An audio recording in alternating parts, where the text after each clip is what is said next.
Të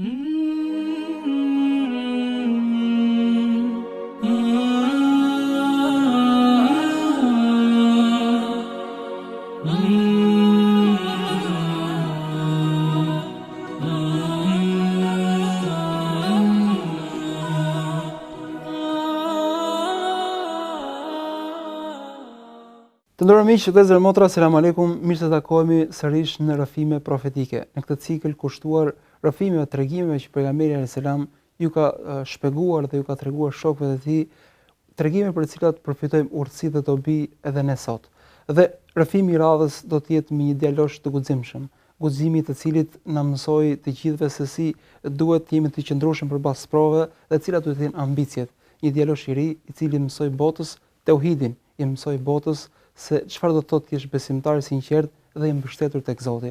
Dhe për të njohur me historinë e djaloshit dhe raportet e tij me mbretin e asaj kohe apo me magjestarin dhe për të përfituar prej urtësive të kësaj ngjarje, do të jemi sot me hoxhën e nderuar Ahmed Kalaja. Selam aleikum, hoxh, mirë se vini. Aleikum selam, tullah mirë se vjen. Ç'është kjo hoxh, kjo histori mjaft e njohur që njihet si historia e djaloshit me mbretin?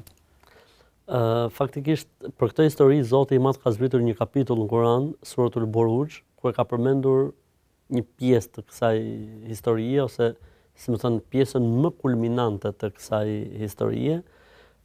Plus që dhe disa hadithe të tjera tregojnë, si më thënë, disa pjesë të kësaj historie që faktikisht nuk përmenden në hadithin të cilin ne do të përmendim sot. Është pikërisht hadithi i cilin e transmeton nga profeti alayhis salam, tregon Suhejb ar-Rumi radhiyallahu anhu. Suhejb Romaku ose Suhejbi i Bizantëve. E ka marrë këtë emër se ai është marrë peng edhe është shitur si sklav romak në Mekë, edhe i mbeti emri qysh atëherë ashtu domethënë, edhe ka qenë prej sahabëve që kanë besuar në fillimet shpalljes mbi profetin alayhis salam. Ai ka qenë krishterë fillimisht? Ai ka qenë, jo, ai është marrë si i tillë domethënë, edhe domethënë kur e kanë shitur, e kanë rrëmbyer në një luftë ose e kanë rrëmbyer, kanë vjedhur nga një fis, dhe kur kanë ardhur për ta shitur si sklav lufte, kanë thënë po ky, domethënë e kemi sjell nga Bizanti, nga Roma që Rum.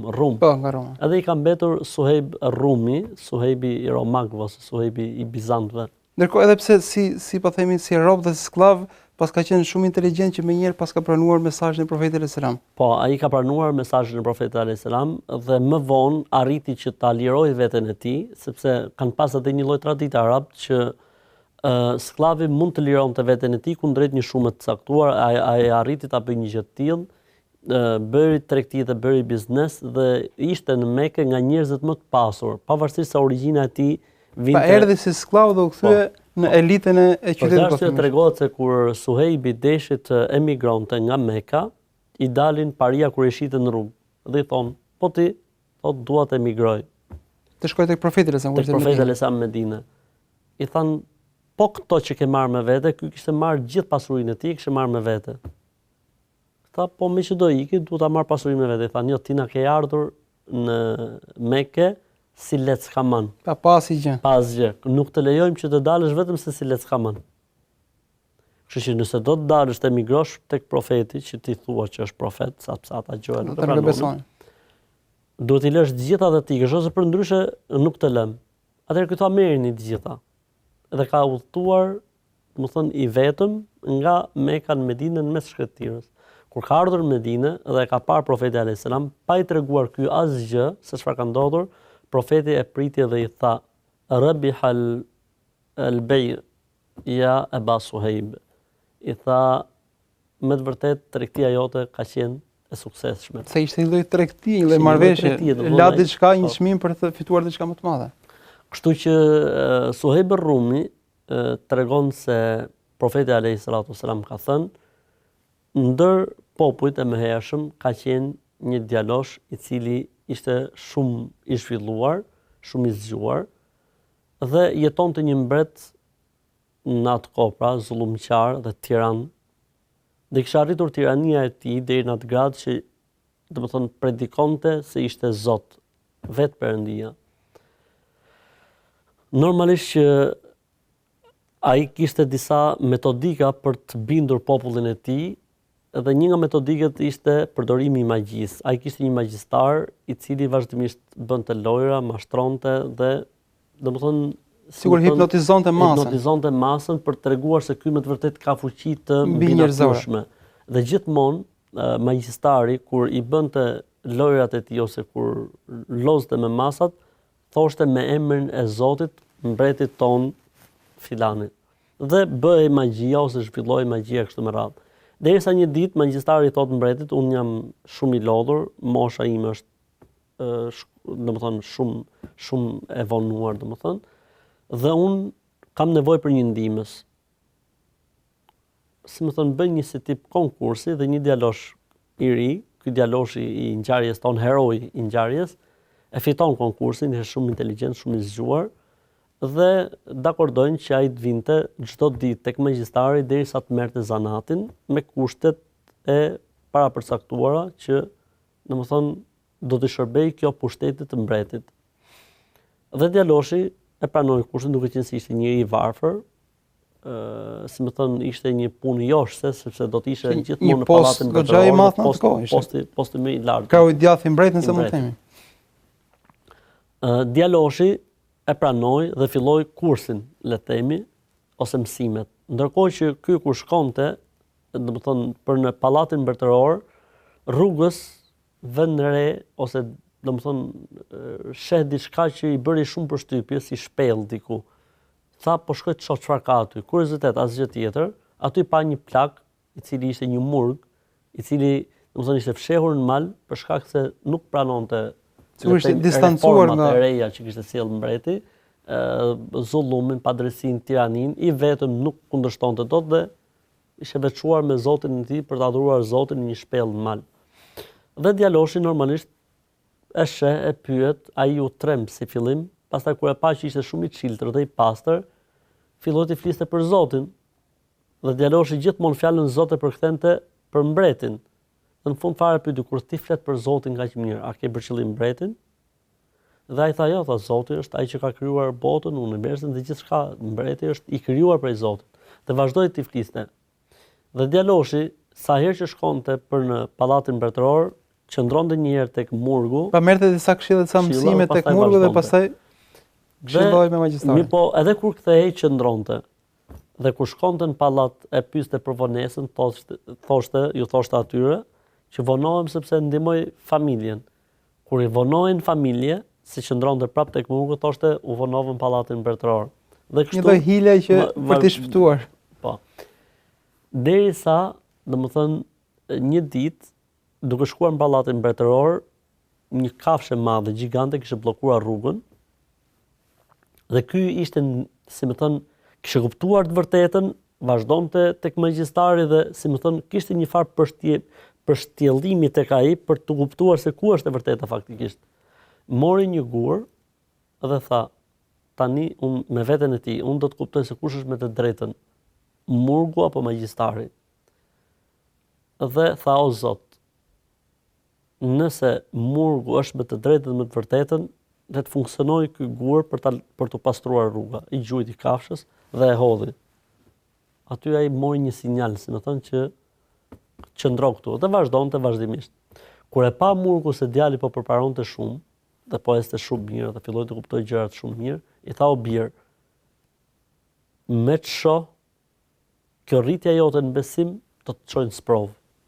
Ka kosto, çdo ngritje. Po. Tha, sido që të shkoj puna, ti nuk duhet të tregosh për mua. Sido që të shkoj puna, unë nuk duhet të dal në skenë, nuk duhet të tregosh për mua. I premtoi që po, edhe vazhdonte. Ndërkohë që djaloshi, domethënë, ushtronte detyrën e tij si ndihmës magjistar, po faktikisht, si më thon, ai kishte keramete prej Zotit. Pra jo thjesht ushtronte magjinë dhe e besonte, po ai faktikisht bënte gjëra me besimin në Zot dhe me emrin e Zotit. Derisa filloi djaloshi të kuronte njerëz, të shëronte njerëz, që gjente njerëzve në nevojë pranë dhe domethënë një lloj populariteti tek njerëzit, tek nami kur i thon për mirë. Mbreti kishte një shërbëtor i cili ishte i verbër ndër shërbëtorët e tij. Dhe kur ai merr vesh për djaloshin dhe fjalët e mira në popull për djaloshin, i vjen dhe i thot: "Unë kam ardhur që ti të më shërosh." Djaloshi thot: "Unë nuk shëroj, po ai që shëron është Allahu, Zoti." I thot: "Çfarë do ti që të jap që të më shërosh?" Thot: "Unë nuk dua asgjë." Thot: "Por dua që ti të besosh në Zot. Dhe mos besosh se mbreti është Zoti." Djaloshi tani që kishte ardhur për mision tjetër, po deklarohet hapur si thua. Po. Talja e parë. I thot ai: "Dakord." Atëherë thot: "Unë do të bëj dua, do të lutem, po ti besimin do ta kesh tek Zoti, jo tek unë." Bëri dua, edhe ati ju kthye shikimi. Në pallatin mbretëror kthehet të nesërmen shërbëtori, ai që ishte shumë pranë mbretit, domethënë, dhe shihte dhe mbretit i bëri habi, tha: "Ç'neti gjithë jetën e verbër." Tha: "Mua tha më shëroi djaloshi." Tha: "Djaloshi që është ndihmës magjistari?" Tha: "Po." Tha: "Thirreni." Jo, tha: "Kush të shëroi?" I tha: "Zoti." Tha: "Unë?" Tha: "Jo." Tha: "Zoti. Ti je rob i Zotit, ti je njeri." Tha: "Kush e bëri këtë?" Thot: "Ndihmës magjistari." Tha: "Thirreni." E thirrën. Tha: "Si e bëre këtë?" Tha: "Zoti është." "Unë?" Tha: "Jo." Tha: "Zoti, Zoti që ka krijuar qiellin dhe tokën dhe gjithçka, ti je i krijuar prej Zotit, ti nuk je Zot, sepse ti ke një ditë lindje kur ke lindur, kështu që ti nuk mund të jesh Zot." E thrasin magjistarin, thonë: "Ti ja ke mësuar këtë?" Thotë: "Jo." "S'ka lidhje me mua, do të thonë nuk e di." Edhe e dënojnë djaloshin, e godasin, ku i ka marrë këto mësime, se më thënë derisa doli se ku i kishte marrë këto mësime, edhe e marrin murgun, e sjellin për në pallat. Ndërkohë që djaloshin e marrin për ta burgosur, sjellin në murgun dhe shihen, si më thënë, për herë të fundit. I thot: "Bir, qëndro." E marrin murgun, e pyesin, ai thot atë të vërtetën që besonte, që ka një Zot, Zoti ka dorë gjithçka. Do thënë lidhja me Zotin, monoteizmi, e gjitha gjërat që bishin ndesh me besimi që kishte përhapur deri tani mbreti. E atij shteti ose me reformat që kishte sjell ky mbret në atë vend. Atëherë e marrin murgun dhe e fusin në një varr të hapur dhe e ndajnë në dy pjesë për zgjalli dhe e lejnë aty, domethënë mbulojnë. Ndërkohë që djaloshi nuk tërhiqej nga besimi i tij, atëherë mbreti urdhëron që ta hedhin nga një mal, çon një grup ushtarësh për ta hedhur nga një mal. Dhe ndërkohë që ngjiten majt malit, aty ku do të hidhin djaloshin, ai bën një lutje dhe thot: "O Allahu Zot, më mjafto kundër këtyre ashtu siç din dhe dëshiron ti." Dhe tundet mali, si më thënë, ata bien, ndërsa ky shpëton dhe kthehet. Kur kthehet i gjallë, mbreti habitet. Pra një habit tjetër. Po, ta djallis po habiteshin, çfarë me djaloshin? Tha: "U tund mali dhe ran, të unë shpëtova." "Mirë," tha, "atëherë merreni, futeni në anije, edhe hidheni në det." E morën e lidhen me një gur të madh, e futën në anije, dhe kur arritën, si më thonë, në mes detit që donin ta hidhin, ky bëri lutjen, tha: "O Allah, më mjafton ndaj tyre me çfarë di dhe dëshiron ti." Si më thonë, ngrihen dallgët e detit, përmbyset anija, djaloshi i kputet, si më thonë ajo, ai zinxhiri litari me cilin kishin lidh, dhe shpëton dhe vjen shëndoshe mirë. Kur vjen prapë në pallatin mbretëror, mbreti sërish habitet, thot: "Si shpëtove?" Thot: "Unë isha në det, bëra një lutje, si më thënë, dhe shpëtova." Dhe mbreti tani po vriste mendjen se si mund ta ekzekutojë këtë njerëz, sepse ndoshta po i humbiste edhe populariteti tek njerëzit. Po trondiste situatën.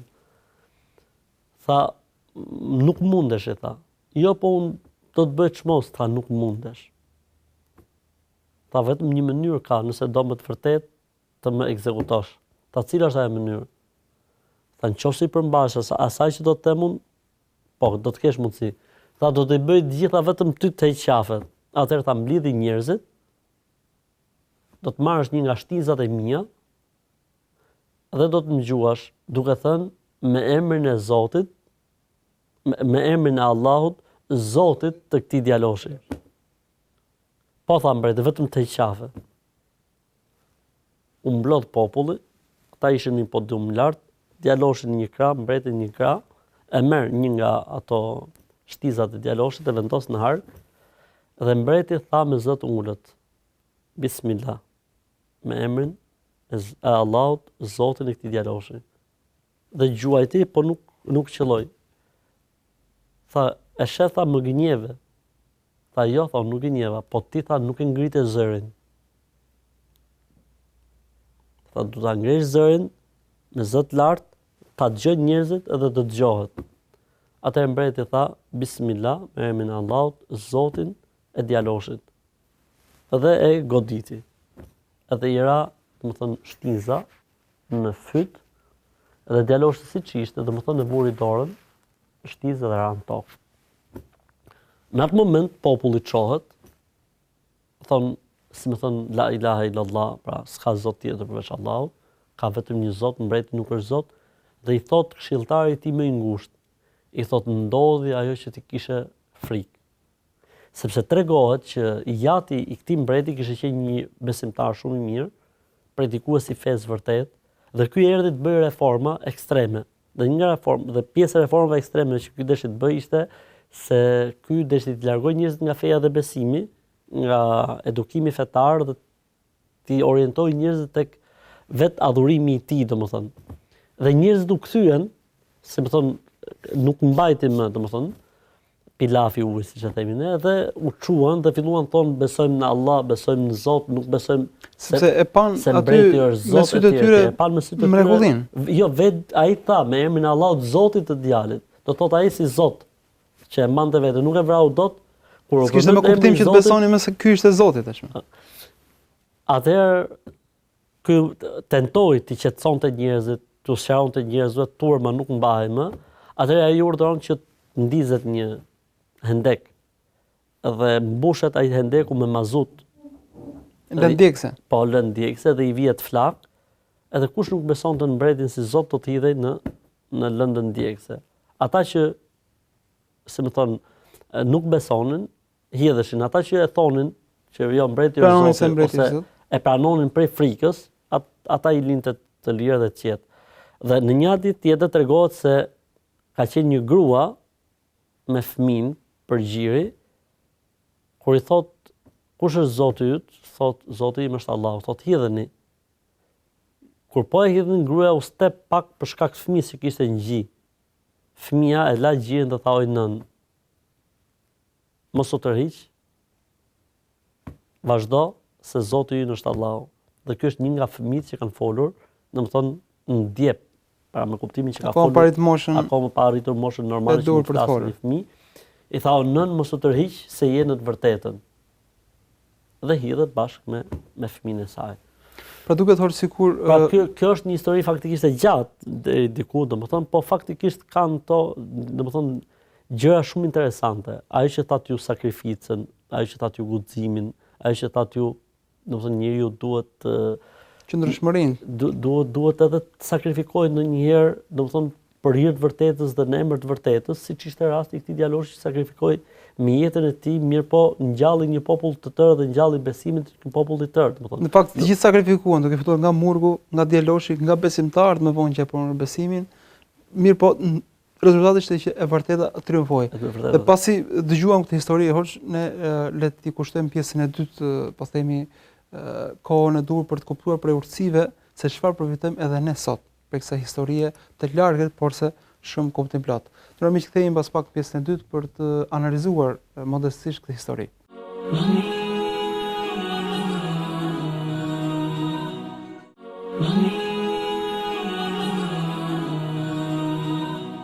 Rikthehemi në këtë pjesë të dytë miq në rrëfime profetike dhe pikërisht historia e sotme, rrëfimi i sotëm është mbi historinë e djaloshit dhe mbretit, mbreti zullumqar që donte dhe po themi detyronte njerëzit ta besonin si Zot. Ndërkohë një djalosh i ri ja përmbysi të gjithë historinë e tij.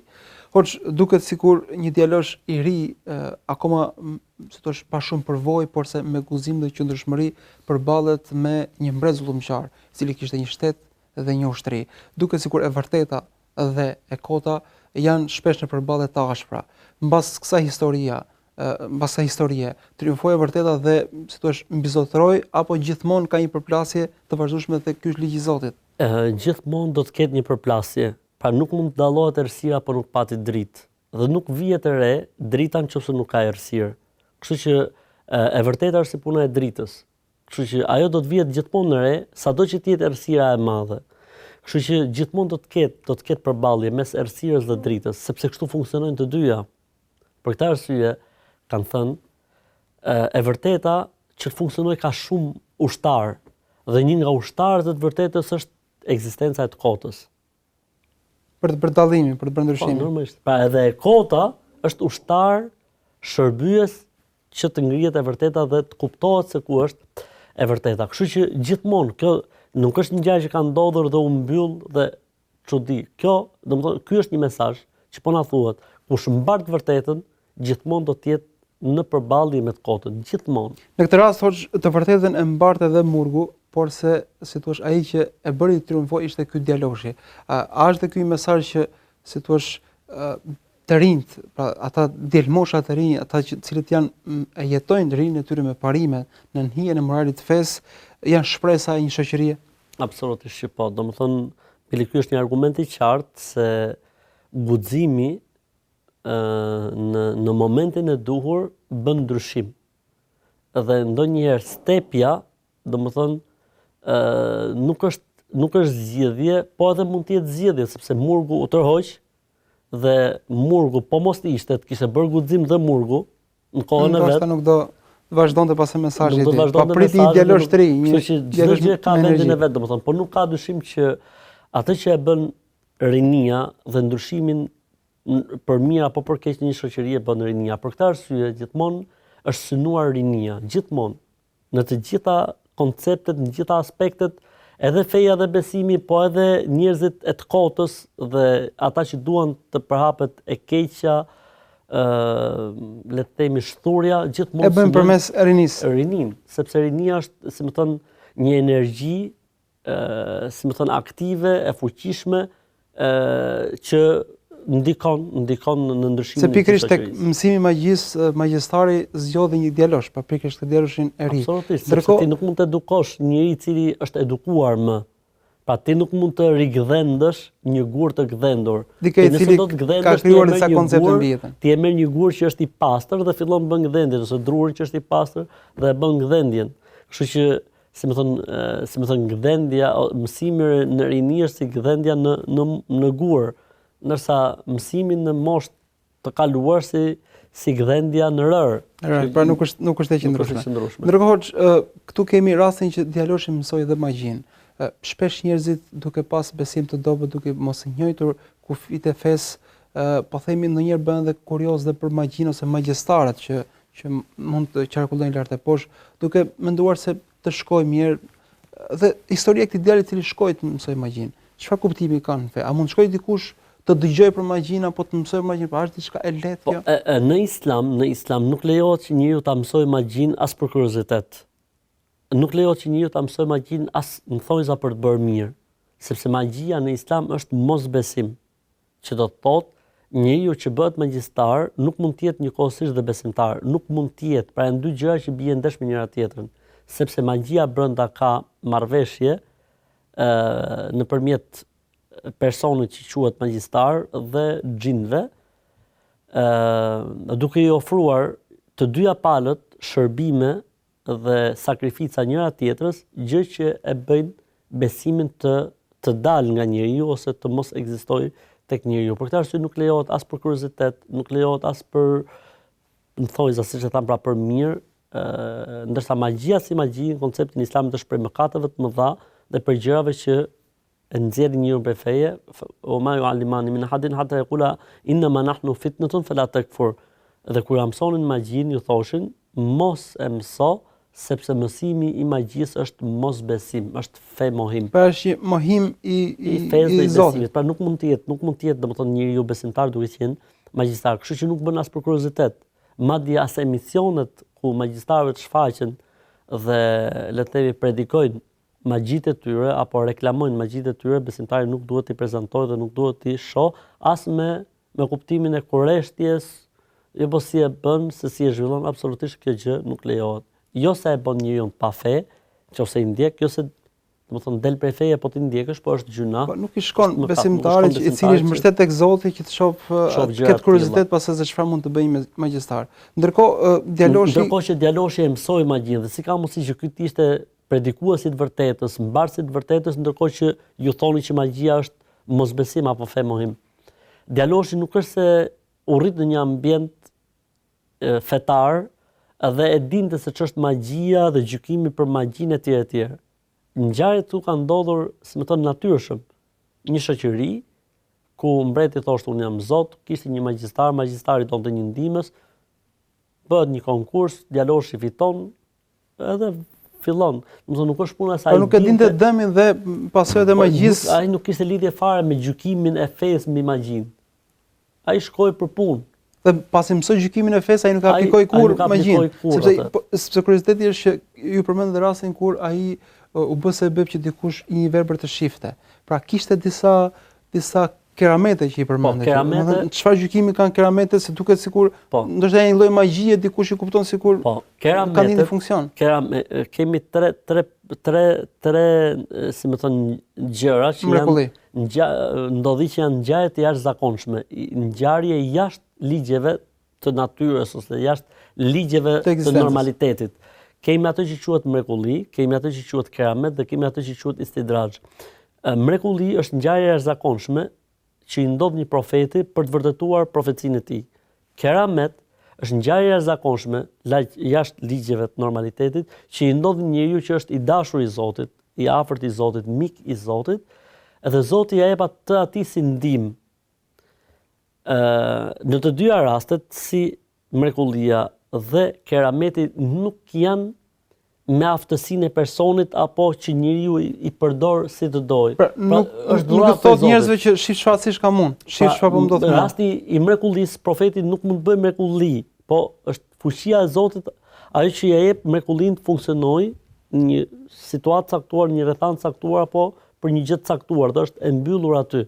Edhe rasti i kerametit, Zoti ja jep një situatë caktuar, një rrethant caktuar që funksionon për njëri në një moment caktuar. Edhe në të dyja rastet, si në rastin e profecisë, profeti nuk ja dedikon atë forcës dhe fuqisë së tij, po ja dedikon Zotit. Edhe në rastin e kerametit, besimtari nëse i ndodh një gjë e tillë, nuk ja dedikon atë forcës dhe fuqisë apo aftësisë tij personale, po ja dedikon Zotit. Dhe në të dyja rastet, profeti nuk mburret me të dhe ky njeriu i Zotit, i dashur i Zotit apo ky besimtari, kushdo qoftë, nuk mburret me të. Për shpesh ta njerëz që ta shesi atë për hapin tauhidin dhe luftojnë si një produkt për treguar që e dini kush jam unë apo jo, se Zoti më ka dhënë edhe këtë. Në momentin që ju e bën një gjë të tillë, e humb atë mirësinë e Zotit dhe keramet. Keramet do thotë nderim. Mu'jize do thotë mrekulli. Kemi të tretën që është istidrazh, mashtrim. Pra ngjarje e jashtëzakonshme që i ndodh njeriu i cili nuk është në rrugt të Zotit, ama bën, më thonë za mrekulli, bën çudi. Zoti ja sill këtyre njerëzve se Zoti nuk do që këta njerëz kurrë të udhëzohen. Atëherë i lën në humbjen e tyre, duke u ashtruar edhe më shumë dozën e vet mashtrimit. Pra nëse ai deri dje ka mashtruar njerëzit dhe ka qenë koshient që është mashtrues, vjen një moment që ai fillon të beson që nuk është më mashtrues. Po me të vërtetë është siç ishte dikush që thoshte un kam gurin e Zotit, dora e Zotit, etj. Fillon dhe ai vetë beson një gjë të tillë, domethënë. Pra është një thellim në humbje, si thua, një lloj ndëshkimi për të. Ndërkohë kerametin ndodh, domethënë ne muslimanët e besojmë kerametin, Zoti na ka treguar disa keramete në Kur'an, siç është rasti i Merjemës, siç është rasti i djalozhëve i djelmoshave të shpellës, dhe raste të tjera që ne ka treguar profeti alayhis salam, dhe një nga rastet e kerameteve është rasti i Po që nuk lejohet të krijojmë raporte me këta njerëz që kanë keramet duke u lutur tek këta, duke i prekur apo duke marrë sende prej tyre, duke shkuar tek shtëpia e tyre, tek varri i tyre. Ky pastaj është problemi i njerëzve që ose, domethënë, e zhvlerësojnë diçka me një zhvlerësim ekstrem, ose e mbivlerësojnë me një mbivlerësim ekstrem. Dhe muslimani vërtet është ai që qëndron tek e mesmja.